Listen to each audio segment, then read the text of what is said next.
Rocky Mountain Sasquatch Organization. Derek and I are up here investigating the Provo Bigfoot sighting. And it's a Bigfoot sighting with a couple of minutes of them filming the Bigfoot. We just went to the location and filmed and took pictures from exactly the area within a few feet of where they were standing. And we saw a deer up there once we got closer. And that deer just looked tiny compared to what was up there. And it is steep, icy, snowy, rocky, muddy, just crap. Right now we were circling around to the Squaw Peak side because there was a Bigfoot film of the Squaw Peak Bigfoot. I think there's a family of them in this area, or a clan or whatever. This Squaw Peak Bigfoot is a smaller Bigfoot than the one that was filmed up there. That one's just gigantic. That was filmed in East Provo. Just gigantic. And us being there ourselves live at the spot, filming it, taking pictures, seeing the deer up there. Oh my gosh, it's huge. Just enough alone right there, that tells us that that damn thing was huge. So this is the fourth Bigfoot video to come out of this general area that we are aware of. There may be more. But you got one on Alpine Loop. You got one at Tribble Forks Reservoir. The Squaw Peak one. And now the most recent one just right over this ridge right here that we were just pointing. Yeah, I was gonna kind of comment on what we're doing and why we're doing and coming here through the Squaw Peak, because we're trying to actually backdoor where that Sasquatch was filmed, or suspect Sasquatch was filmed. They are so close together between the Squaw Peak one and this East Provo, because really Squaw Peak is East Provo. I mean, if you're a local, you know this. Close enough anyway.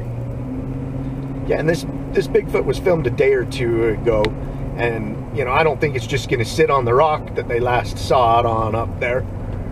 I'm sure it's moving around. It's got to survive and feed itself and drink or whatever. So, you know, we're gonna check every nook and cranny looking for this Bigfoot. You know, I know everybody wants to run up there and look for footprints, but I've got a dozen casts and I got photos and videos of a couple of hundred footprints. We're not so much interested in the footprints as the actual Bigfoot itself. So we're up here poking around looking for Bigfoots.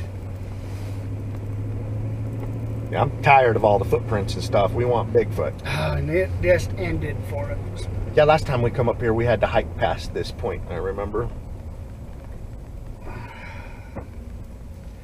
And we're still a pretty significant distance from where we wanted to be. That's all right. We can stop here and glass around and all that. Yeah, I'm gonna put us to where we're not facing the sun, though. I wonder what they got going on up here. There's an awful lot of tracks, and I can imagine people probably snowmobiling and I'd probably four-wheeling and stuff with their ATVs and go from here. Or mountain bikes. I noticed that this closed gate, they leave a big enough gap you can get your mountain bike in there.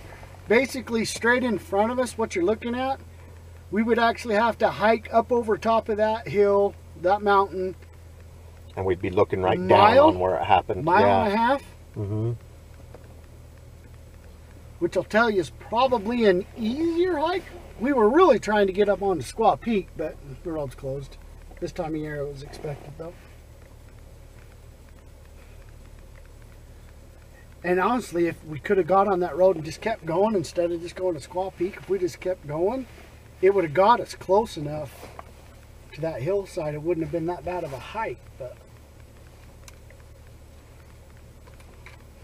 yeah, it's just nasty. The only spot that we can find that we maybe, I mean, a homeowner might come right out and say, hey, you can't go up there, but it looks like a spot that we maybe can hike up to where that happened. It's just nasty. I can't imagine someone with a big bulky suit hiking up there for for that little video display, and it's just not making sense for that to be staged. To get out and glass it around here, or? Yeah.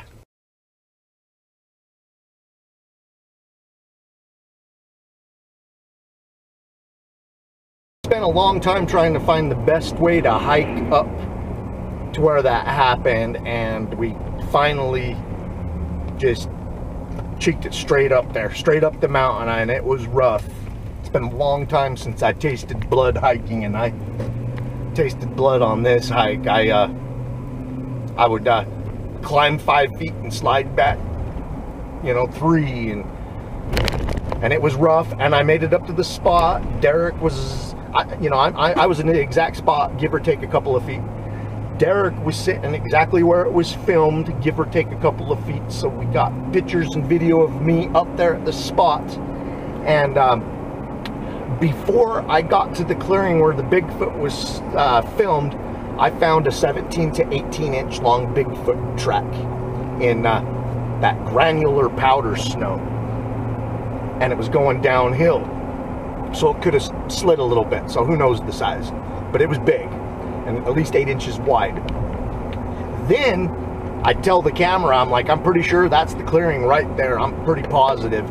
And as soon as I stepped out of the oak brush, paralleling the clearing and the oak brush, as you would expect a Bigfoot to do, going uphill was Bigfoot tracks. And the very first one had some awesome toes, and you could tell that it was a day or two old because the toes had crusted and iced a little bit.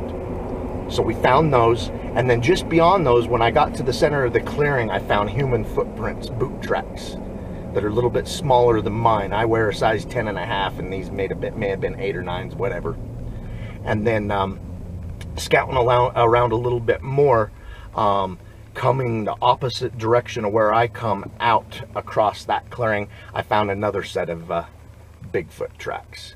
And these two sets of Bigfoot tracks I found were about 14 inches long, and we can compare them on film with my boots and all that. My boots are like 12.5 inches long. The boots I'm wearing are some pretty big, heavy boots.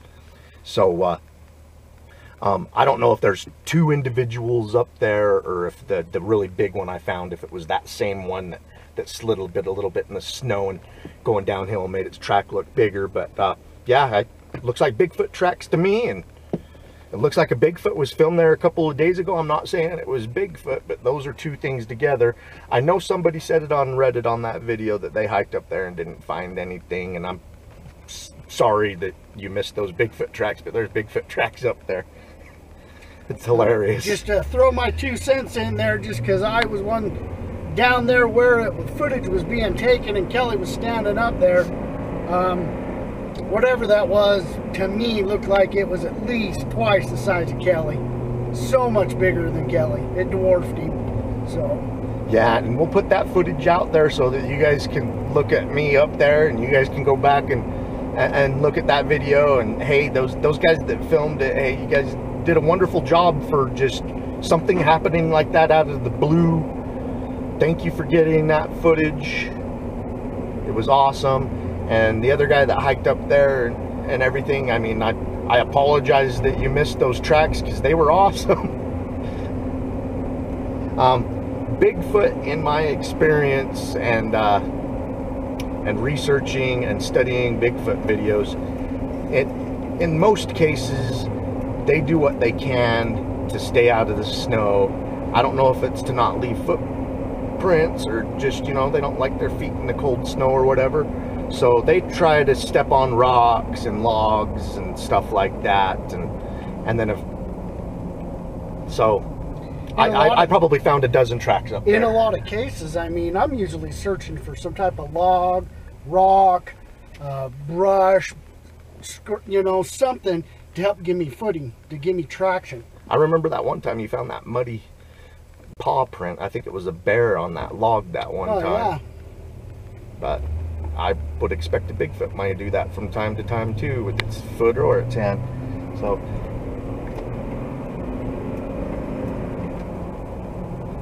So anyway, it looks like there was Bigfoot tracks up there. We got a size comparison. We did our investigation. We poked around a couple of other Bigfoot sighting places that have film to back it up, like Squaw Peak and Triple Fork and all that. Yeah, I thought that hike on the way back down was going to be even worse than the one up, because they usually are, but there was a lot of places I just was able to slide down the mountainside on my butt because the snow was deep and slick enough. Just worry about nailing a rock or running over some thorns. But did all right. There was quite a few thorns, man. Yeah, I got stabbed in the thigh right down there at the bottom. All right, well, everybody involved with this, I'd really like to thank you for your contributions and everything. It's really exciting when you can get up to a fresh Bigfoot sighting, especially when there's video evidence to back it up. And then we're gonna have to go over that and see if we can kind of estimate the size of the Bigfoot. And I'm sure there will be other people that will do the size comparisons of me up there. I'm 5'7", and that Derek thinks that Bigfoot could have been twice the size of me up there. Yeah, it looked like it dwarfed you. Just to throw it out there, and this has actually been one of our subscribers, honestly, since almost day one. Bill, thanks for getting this video out to us as fast as you did. Yeah, Bill got a hold of us. That. Yeah, Bill, you got a hold of us within a couple of hours of this hitting the airwaves, and that really helped us prepare and get out here as fast as we could. I mean, first of all, we had to find the location. That was rough. And hey, Chris, you know who you are, Chris Pino. Thank you for finding the location for us. We were all doing it, and he was the first one to find it for us, and looking at what he found. I don't want to turn, I want to go straight. I think this is straight. Okay.